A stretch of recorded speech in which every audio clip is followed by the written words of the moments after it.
عليكم. There was a woman who had a snake as a pet. Some of you might be familiar with this story. And she took care of that snake and fed it. This is actually a true story of a woman in India who had this snake as a pet. She used to feed it, love it, and used to sleep next to it every night, and the snake would wrap itself around the woman. Until one day, the snake stopped eating completely. Whatever the woman would feed it, it would just completely stop eating. So she got worried about the snake's health. She didn't know what to do. Surprisingly, the vet asked the woman, "Does the snake sleep next to you?" And the woman was like, yes it does. It wraps itself around me every night. The vet actually went on to tell her something shocking.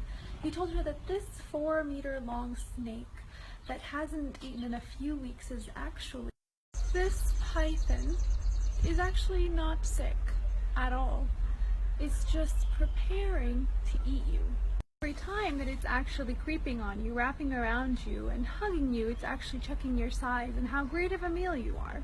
Because it must be prepared before the attack. And yes, it doesn't eat so that it can have more space in order to digest you properly.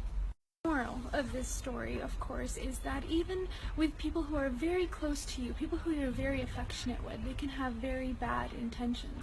You need to identify the snake around you and their true intent, because hugs and kisses are not always honest. But because of the pure intentions that you and I might have, it might actually be very difficult to distinguish that snake around you. But it's actually very simple, and I'll tell you exactly how. In Surah Al-Kahf, verse 28, it says, "And keep yourself patient around those who call upon their Lord in the morning and the evening, seeking his countenance. And do not let your eyes pass beyond them because of desiring adornments of the worldly life.